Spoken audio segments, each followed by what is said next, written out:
करवा चौथ की कथा। बहुत समय पहले की बात है। एक साहूकार के 7 बेटे और उनकी एक बहन करवा थी।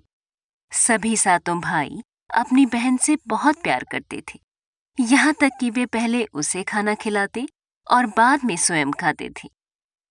एक बार उनकी बहन ससुराल से मायके आई हुई थी। शाम को भाई जब अपना व्यापार व्यवसाय बंद करके घर आए तो देखा कि उनकी बहन बहुत व्याकुल थी। सभी भाई खाना खाने बैठे और अपनी बहन से भी खाने का आग्रह करने लगे, लेकिन बहन ने बताया कि उसका आज करवा चौथ का निर्जल व्रत है और वह खाना सिर्फ चंद्रमा को देखकर उसे अर्घ्य देकर ही खा सकती है। चूंकि चंद्रमा अभी तक नहीं निकला है, इसलिए वह भूख प्यास से व्याकुल हो उठी है। सबसे छोटे भाई से अपनी बहन की हालत देखी नहीं जाती और वह दूर पीपल के पेड़ पर एक दीपक जलाकर चलनी की ओट में रख देता है। दूर से देखने पर ऐसा प्रतीत होता है कि जैसे चतुर्थी का चांद उदित हो रहा हो। इसके बाद भाई अपनी बहन को बताता है कि चांद निकल आया है, तुम उसे अर्घ देने के बाद भोजन कर सकती हो। बहन खुशी के मारे सीढ़ियों पर चढ़कर चांद को देखती है, उसे अर्घ देकर खाना खाने बैठ जाती है। वह पहला टुकड़ा मुंह में डालती है तो उसे छींक आ जाती है। दूसरा टुकड़ा डालती है तो उसमें बाल निकल आता है और जैसे ही तीसरा टुकड़ा मुंह में डालने की कोशिश करती है तो उसके पति की मृत्यु का समाचार उसे मिलता है।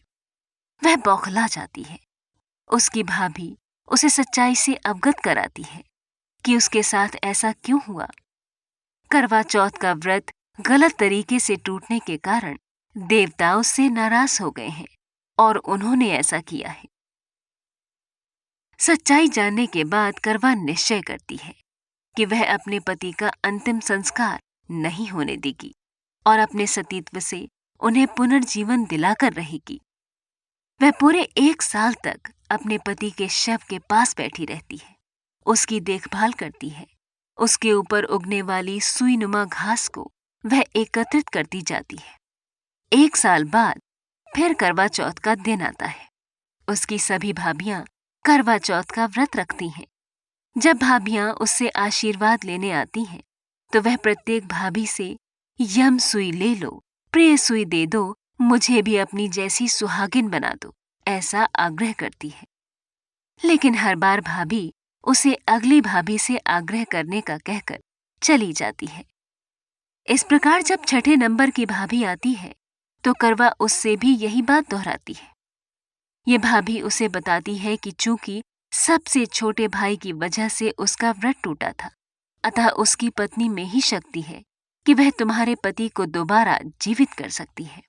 इसलिए जब वह आए तो तुम उसे पकड़ लेना और जब तक वह तुम्हारे पति को जिंदा न कर दे उसे नहीं छोड़ना। ऐसा कहकर वह चली जाती है। सबसे अंत में छोटी भाभी आती है। करवा उनसे भी सुहागिन बनने का आग्रह करती है, लेकिन वह टाल मटोली करने लगती है। इसे देख करवा उन्हें जोर से पकड़ लेती है और अपने सुहाग को जिंदा करने के लिए कहती है। भाभी उससे छुड़ाने के लिए नोचती है, खसूटती है, लेकिन करवा नहीं छोड़ती है। अंत में उसकी तपस्या को देखकर भाभी पसीज जाती है और अपनी छोटी अंगुली को चीरकर उसमें से अमृत उसके पति के मुंह में डाल देती है। करवा का पति तुरंत श्री गणेश कहता हुआ उठ बैठता है। इस प्रकार प्रभु कृपा से उसकी छोटी भाभी के माध्यम से करवा को अपना सुहाग वापस मिल जाता है।